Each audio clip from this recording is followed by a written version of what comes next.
प्यारे बच्चों, मैं धर्मेंद्र यादव, सहायक अध्यापक दानूपुर इंटर कॉलेज आवलखेड़ा आगरा। बच्चों, आज हम ट्वेल्थ के पोइट्री के 4th नंबर के chapter an elegy written in a country churchyard का अध्ययन करेंगे, जो थॉमस ग्रे द्वारा लिखा गया है।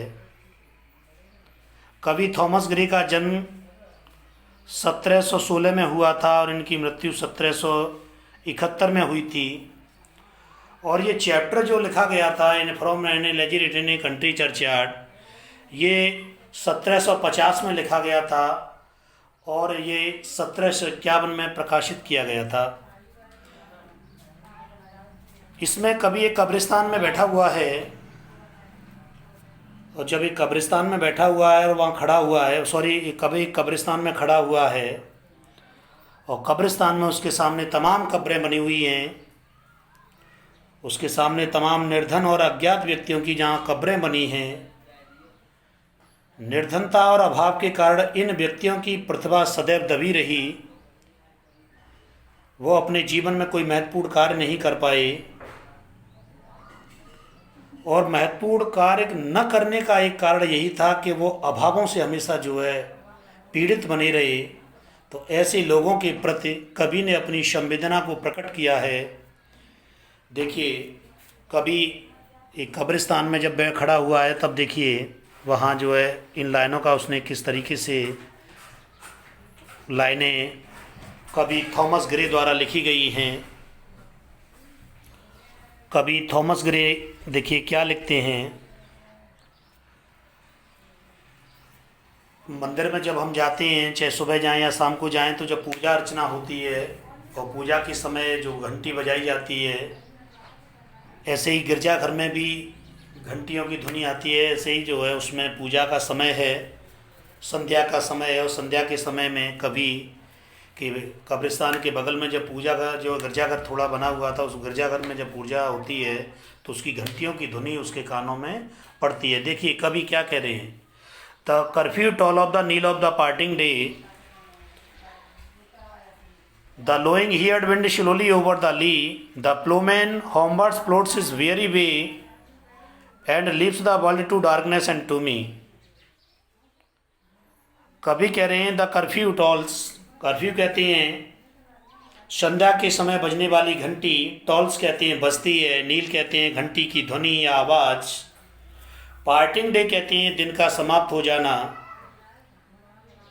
लोइंग हियर्ड कहते हैं पशुओं के झुंड रमाते हुए, विंड कहते हैं हवा, स्लोली कहते हैं धीमे धीमे, ली कहते हैं चारागाह, प्लोमैन कहते हैं किसान, होमवर्ड्स कहते हैं घर की तरफ आना, प्लोट्स कहते हैं धीरे धीरे चलना, वेरी कहते हैं थका हुआ, वे माने रास्ता, वर्ल्ड कहते हैं संसार, डार्कनेस कहते हैं अंधेरा, मी आया है उस कवि के लिए। तो देखिए कवि क्या कह रहे हैं। The curfew toll of the knell of the parting day, मुझे गिरजाघर की घंटियों की ध्वनि सुनाई दे रही है और ये आभास करा रही है कि दिन समाप्त हो गया है। The lowing herd wind slowly over the lea, पशुओं के झुंड रमाते हुए चारागाह से धीमे धीमे आ रहे हैं। The ploughman homewards plods his weary way, और किसान थका हुआ खेतों से घर की तरफ धीमे धीमे आ रहा है। पशुओं के झुंड भी आ रहे हैं और किसान भी घर की तरफ आ रहा है।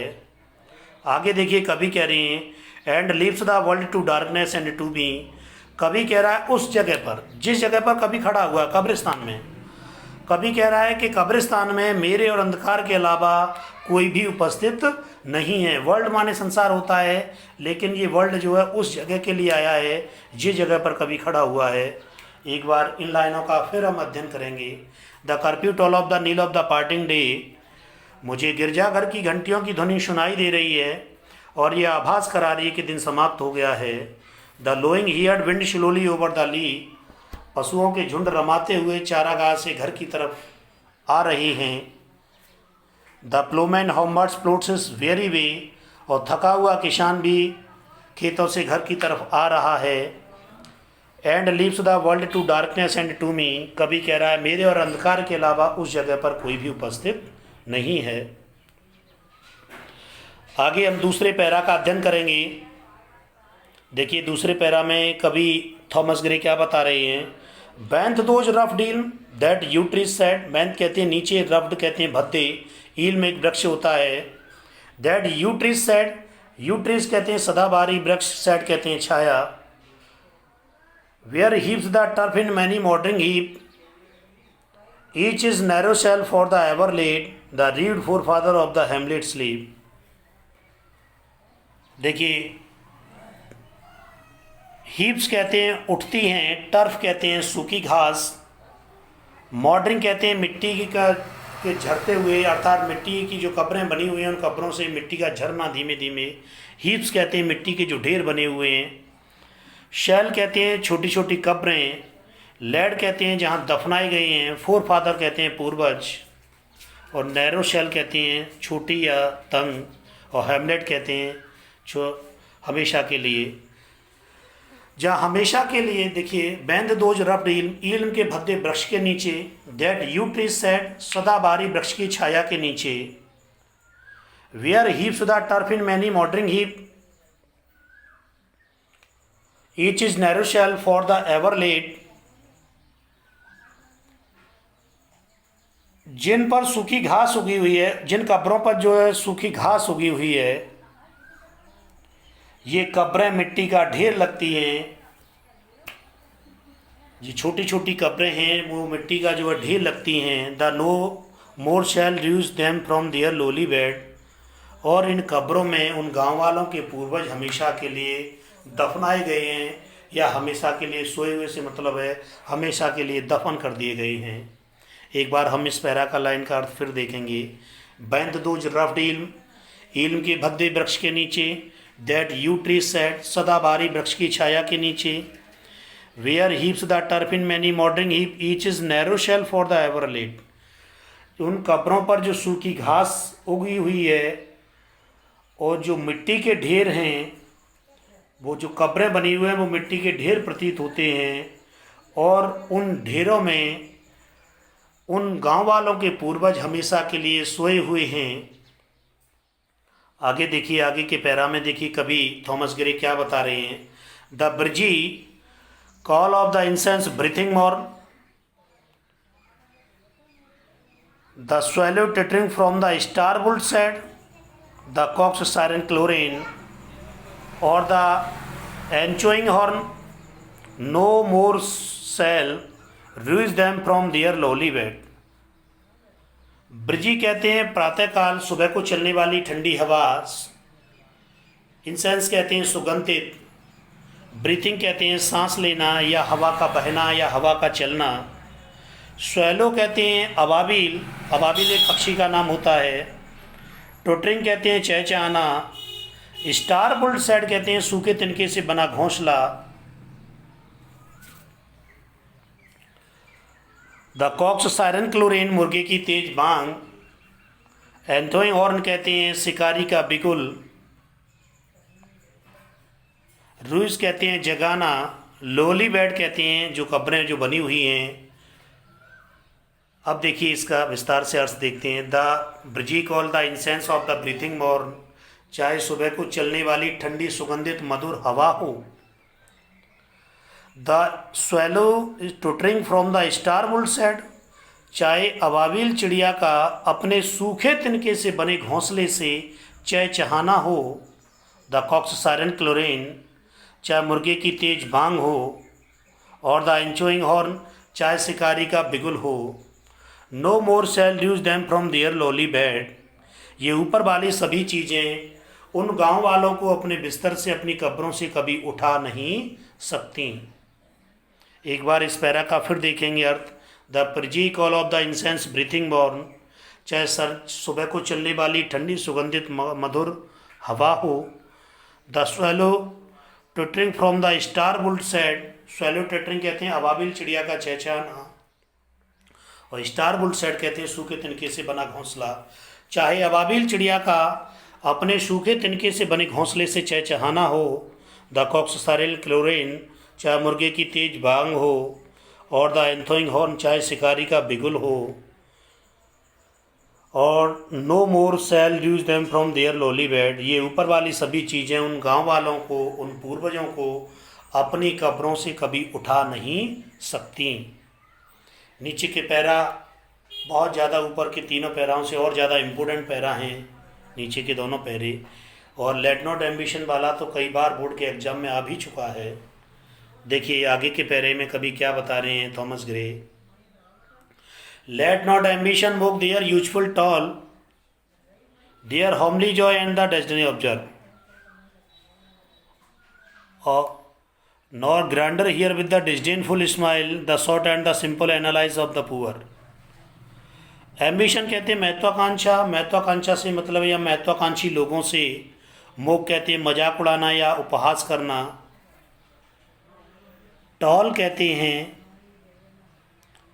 टॉल जो होता है वो होता है कठिन परिश्रम होता है, होमली जॉय कहते हैं घरों का आनंद लेना, डिस्डनी कहते हैं भाग्य, और ऑब्ज्योर कहते हैं अस्पष्ट या अंधकारपूर्ण, ग्रांडर का मतलब होता है शानदार, शानदार का मतलब है या शानदार लोगों से, डिस्डेनफुल स्माइल कहते हैं घृणा भरी मुस्कान, शॉर्ट कहते हैं छोटे, सिंपल कहते हैं साधारण, एनालाइज कहते हैं जीवन का इतिहास या जीवन का विश्लेषण, पुअर माने गरीब।